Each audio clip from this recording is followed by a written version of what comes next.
दोस्तों किसे पता था 10 अप्रैल 1912 में इंग्लैंड के पोर्ट से रवाना हुए टाइटैनिक का पहला समुद्री सफर आखिरी सफर होगा। किसे पता था दुनिया का सबसे बड़ा टाइटैनिक जहाज पानी में डूब जाएगा। यह इतिहास का वो दिन था जब हजारों लोगों की जिंदगी का सफर एक साथ खत्म हो गया। हालांकि इस घटना पर कई फिल्म बनी, कई नॉवेल्स भी लिखे गए, लेकिन फिल्म टाइटैनिक को काफी लोकप्रियता हासिल हुई और इस फिल्म को ऑस्कर अवार्ड से भी सम्मानित किया गया था।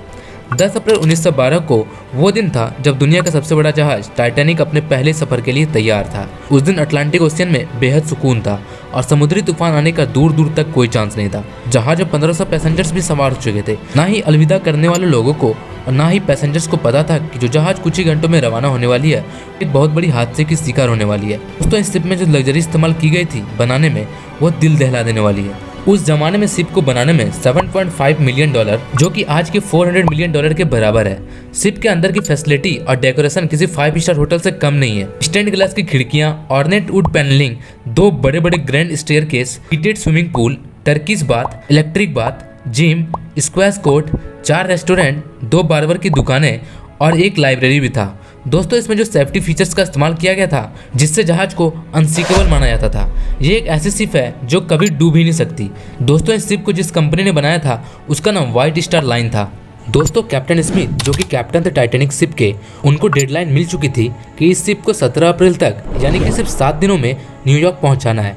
इसी वजह से कैप्टन ने जहाज की रफ्तार शुरू से ही बहुत तेज रखी थी और यही थी टाइटैनिक की सबसे बड़ी गलती। कैप्टन स्मिथ को दिए गए ऑर्डर्स की वजह से न्यूयॉर्क जल्द से जल्द पहुंचना था, क्योंकि ये टाइटैनिक का पहला सफर था और अगर न्यूयॉर्क टाइटैनिक समय से नहीं पहुंचता तो टाइटैनिक की रेपुटेशन को काफी नुकसान होता।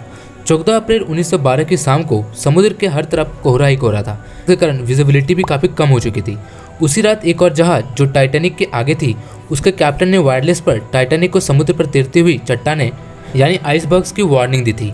एक्सपर्ट्स का मानना है कि ये वार्निंग कम से कम 6 बार तो दी ही थी, लेकिन उनके लिए शायद ये नॉर्मल बात थी।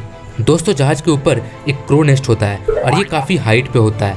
इसे लुक आउट पॉइंट भी कह सकते हैं। यहाँ पर किसी को हमेशा बिठा कर रखा जाता है ताकि सामने जहाज के क्या आ रही वो आराम से देख सके, कहीं कोई ऑब्स्टेकल्स तो नहीं आ रही।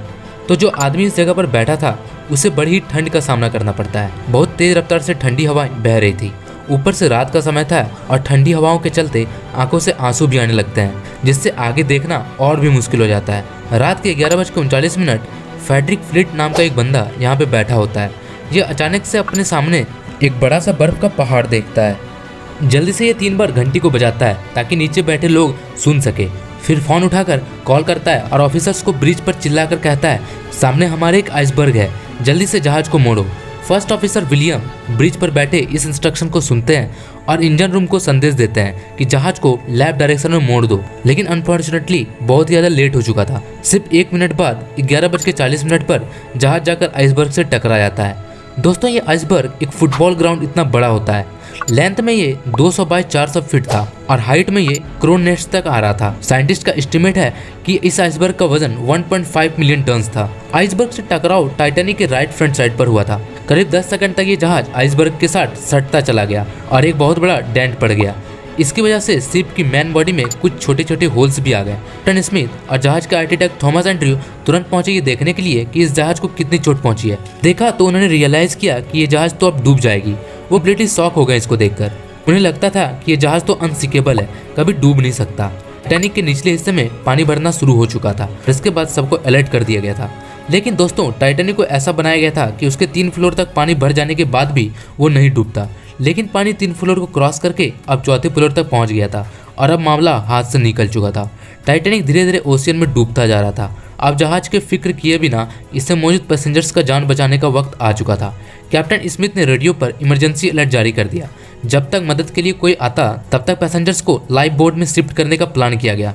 जब लाइफ बोट में लोगों की जान बचाने के लिए बिठाया जा रहा था तब प्रोटोकॉल फॉलो करते हुए महिलाओं और बच्चों को बिठाने के लिए प्राथमिकता दी गई। दोस्तों इस जहाज पर 69 लाइफ बोट ले जाने की क्षमता थी, पर सिर्फ 20 लाइफ बोट ही ले जाई गई थी, जो कि जहाज में मौजूद करीब 2222 लोगों को बचाने के लिए पर्याप्त नहीं था। दोस्तों अफरा तफरी के चलते लाइफ बोट्स को बिना पूरे भरे ही समुद्र में उतार दिया गया, जिससे ज़्यादातर फर्स्ट क्लास पैसेंजर को बिठाया गया था, यानी कि जो लोग ज़्यादा अमीर थे उनको पहले बिठाया गया था। इस लाइफ बोट्स में अगर ज़्यादा पैसेंजर्स को बिठाया जाता तो इतने लोग नहीं मरते। अब जहाज समुद्र में डूबता जा रहा था।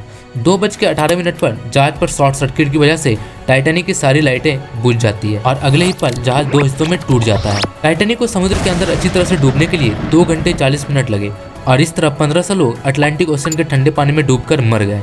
और दोस्तों, पानी का टेम्परेचर उस वक्त -2 सेंटीग्रेड था। मतलब अगर पैसेंजर्स इस ठंडे पानी में छलांग भी लगाते तो बचने का कोई चांस नहीं था, क्योंकि इंसान इतने कम टेम्परेचर में 30 मिनट से ज़्यादा जिंदा नहीं रह सकता। तो आई होप गाइस आपको ये वीडियो पसंद आई होगी। अगर ये वीडियो पसंद आई तो वीडियो को लाइक जरूर करें और ऐसे इंटरेस्टिंग वीडियो के लिए हमारे चैनल को जरूर सब्सक्राइब कर दें। धन्यवाद।